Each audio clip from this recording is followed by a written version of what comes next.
I know this might sound insane, but I swear to you, something followed me home, and it still hasn't left. My name is Ethan Cole.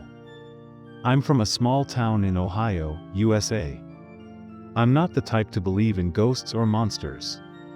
I've always been the facts and science guy. But what happened to me last fall? I can't explain it in any logical way. It began on a cold October night that I had been driving home from work, the sky already dark at 7 p.m. The road I take is a long stretch through the woods, no houses, no streetlights, just trees and shadows. About halfway, I saw something strange ahead. At first, I thought it was a deer standing in the middle of the road. But as I got closer, I realized it was a person. They were very tall, their back turned to me, wearing what looked like an old, ripped black coat. That I slowed my car, rolled down my window, and called out, "Hey, are you okay?" The figure didn't move. No reaction at all. I felt a chill creep down my spine.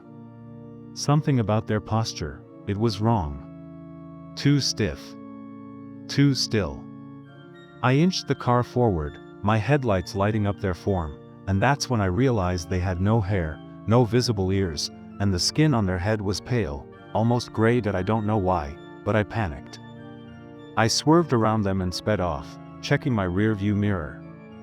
But here's the thing, they were gone. Just gone. When I finally got home, I tried to shake it off. Maybe my mind was playing tricks on me. I locked my doors, microwaved some leftovers, and sat in front of the TV.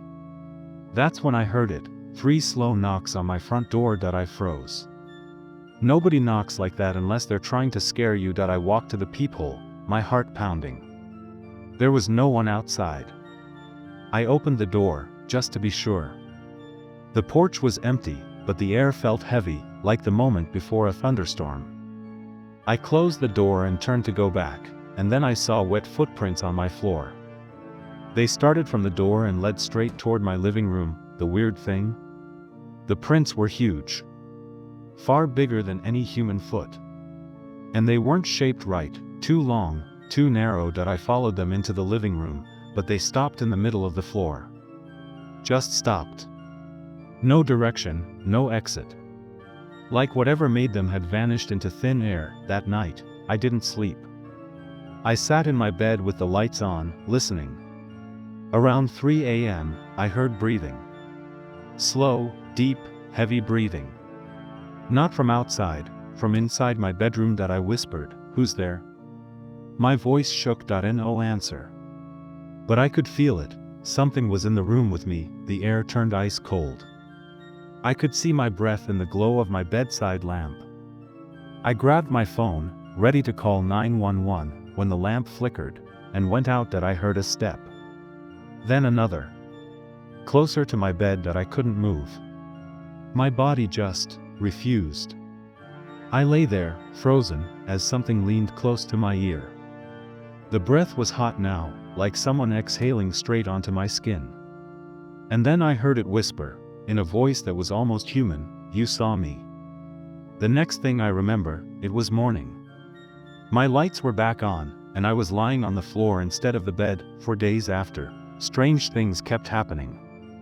My keys would disappear and reappear in places I'd never put them. My dog refused to enter the house, whining at the doorway like he saw something I couldn't. Sometimes, late at night, I'd catch movement in the corner of my eye, a tall, dark shadow slipping out of sight before I could focus on it. I tried telling my best friend Mark, but he laughed it off.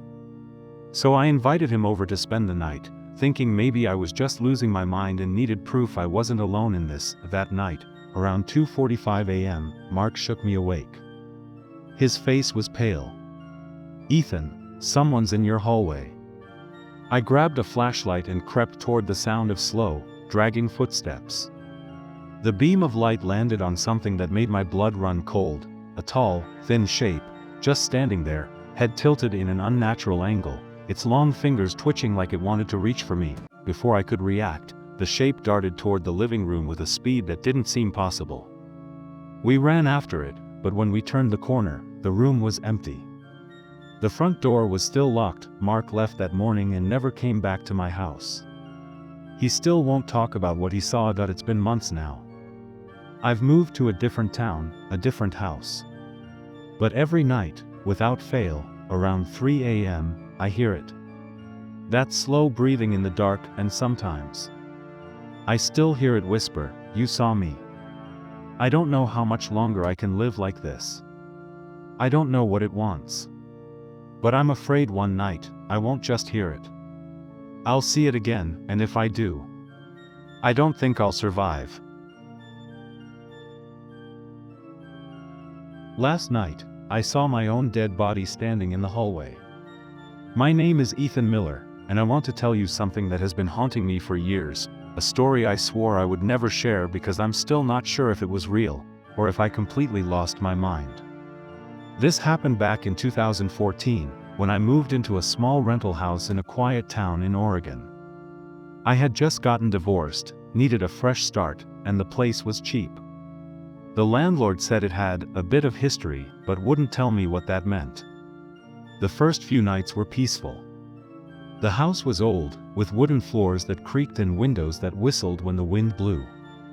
I didn't mind, it felt cozy. But on the fourth night, I woke up at exactly 3:17 a.m. to a strange sound. It wasn't loud, just deliberate. A slow dragging noise, like someone's foot sliding across the floor. My bedroom was on the second floor, and the sound was coming from the hallway just outside my door. I froze, listening. After about 10 seconds, it stopped. I told myself it was probably the wood settling or maybe a raccoon in the attic. But that morning, when I opened my door, I saw something that made my stomach twist, a faint, wet footprint on the wooden floor. Barefoot. Human. And it was pointed toward my bedroom. The next few nights, the same thing happened. Always at 3:17 a.m., always that slow dragging sound. Sometimes it stopped at my door, sometimes it moved past it. I tried sleeping with the lights on, but the sound still came. Then one night, I decided I'd catch whoever, or whatever, it was. I stayed up, sitting in bed, phone in my hand, camera ready. When the time came, the dragging started again. My heart was pounding so loud I could barely hear it. I aimed my phone at the door. The noise got closer. And then, silence. I held my breath. The doorknob started to turn. Very slowly. Then it stopped. I don't know why, but I couldn't move. I didn't even think to take a picture. The knob stayed still for a long moment, then let go. I didn't sleep that night. The next day, I noticed something new, a long scratch on the inside of my bedroom door, just above the knob. As if something with sharp nails had been dragging them there. I called the landlord again, pressing him for answers. He sighed and said, "Look, years ago, a man who lived there went missing. Police never found him. But neighbors swore they'd see him walking in the hall at night, even after he was gone." I laughed nervously, thinking he was joking. He wasn't. He hung up without another word. That night, I locked my door and pushed a chair under the knob. At 3:17 a.m., I woke up to something worse than the dragging sound. Breathing. Heavy, raspy breathing, from inside my room. I couldn't see anything in the dark, but I could hear it, 2 feet away from my bed. I fumbled for the lamp, my hand shaking so bad I nearly knocked it over. When the light came on, the room was empty. But the chair was no longer against the door. It was pushed aside. From that moment, things escalated. Doors slammed on their own. My TV turned on at random times, showing nothing but static. I'd find my clothes thrown out of the closet, or the faucet running full blast in the middle of the night. The worst was when I started hearing whispers. They weren't clear at first, just low murmurs. But one night, I finally understood the words, "You're not supposed to be here." I knew I had to leave, but part of me wanted to understand what was happening. I set up a camera in the hallway, pointing toward my bedroom door. The next morning, I checked the footage. At 3:17 a.m., the video showed a shadowy figure, tall, thin, with its head slightly tilted, standing outside my door. It just stood there for almost a minute, then it slowly turned and faced the camera. That's when my stomach dropped. The face on that thing was mine. Pale, lifeless eyes. Skin gray and sagging. It looked exactly like me, but dead that I packed my things that day and left without telling the landlord. But even now, years later, I still wake up some nights at 3:17 a.m., hearing that same dragging sound in whatever place I'm living. I've moved 3 times since then, and it still finds me. I don't know if it's the house that was haunted, or me, and last night, when I got up for water, I saw it again, standing in the hallway, smiling. My dead face, watching me. The morning after the storm was deceptively calm. A thin layer of mist hung low over Hollow Creek Road, and the air carried that damp, heavy scent of wet earth and rotting leaves. From the upstairs bedroom, Daniel watched the fog curl around the skeletal trees beyond the yard. It reminded him of something alive, something breathing. Emily had already gone downstairs to make coffee. He could hear the distant clinking of mugs, the rhythmic sound of the kettle. Everything seemed normal, until he noticed the footprints. They weren't his. On the outside of the bedroom window, faint smears trailed across the glass, as though someone had pressed their fingers there during the night. The marks were pale, almost invisible unless the light hit them just right. His skin prickled as he leaned closer. They were child-sized. When Daniel came downstairs, Emily was sitting at the kitchen table, her coffee untouched, her eyes fixed on something in her lap. "You're up early," he said, trying to sound casual. She looked up, her expression unreadable. "I didn't sleep much." She slid something across the table toward him, an envelope, yellowed and curling at the edges. It looked as though it had been buried somewhere damp. "Where did you get this?" he asked. "It was inside the front door when I came down." No knock. No sound. Just there. Daniel turned it over.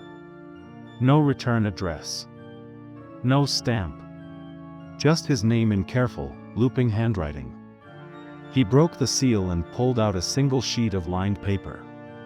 The writing was in the same hand. "You shouldn't have come here." The rest of the page was blank. They argued for the next hour, about whether it was some sick prank, about the footprints Daniel claimed to see, about whether they should call the police. "Daniel," Emily said finally, lowering her voice as if the house itself could hear, "do you remember that man in town? The one at the diner who kept staring at us?" He did. A thin man with a gray beard and eyes like river stones. He'd sat in the corner booth, not touching his plate, just watching them. "What about him?" Daniel asked. Emily hesitated. "He followed me outside when I went to the car. Said, 'This place doesn't let people leave.'" Daniel stared at her. "Why didn't you tell me that before?" "Because I thought he was drunk or crazy," she said. "But now," she gestured toward the envelope. "What if he wasn't?" The rest of the day passed uneasily. Daniel tried to focus on unpacking, but every sound, the creak of the floorboards, the wind against the windows, set him on edge. Around noon, he found himself in the basement again, though he couldn't have said why. The smell was stronger this time, not just damp, but something sharper, almost metallic. The single bulb swayed slightly as if a draft had passed through, though there were no open windows. That he noticed something he hadn't before, a faint outline on the far wall. A square, about the size of a small door, concealed beneath a thin layer of plaster. The edges were uneven, as though someone had tried to seal it up in a hurry. He ran his fingers along the outline. The plaster was brittle, flaking away at the slightest touch. Behind it, something waited. That night, Daniel dreamed of water. He was standing in the middle of Hollow Creek, though the current was far stronger than it should have been, pulling at his legs like invisible hands. The fog was so thick he could barely see the banks. Something moved beneath the surface. A pale shape, small and quick, darting just out of sight. Then another. He caught a glimpse of a child's face just under the water, eyes wide, mouth open in a silent scream. Dozens of hands reached up toward him, grasping at his ankles. He woke with a shout, drenched in sweat. The room was dark, except for the faintest movement at the foot of the bed. Emily was asleep beside him. The shape was small, no taller than a child, and it didn't move like a person. It was swaying, as though its limbs were too long, its joints bending wrong. For a moment, he thought it was a trick of the dark, until it tilted its head and he saw two faint, wet handprints glowing on its chest, and then it was gone. The next morning, Daniel didn't tell Emily what he'd seen. He just said he'd had a nightmare. But the decision gnawed at him. He didn't know if he was protecting her, or himself. Instead, he focused on the basement. By late afternoon, he'd fetched a hammer and chisel from the garage and begun chipping at the plaster on the far wall. Each strike sent echoes through the house. By the time he'd cleared a hand-sized hole, he could see wood beneath, the surface of an old door. The wood was swollen and dark, as though it had been wet for years. The smell hit him then, rot, but mixed with something else, something like stagnant pond water. He reached in to pull away more plaster, and his fingers brushed against something soft. It was fabric.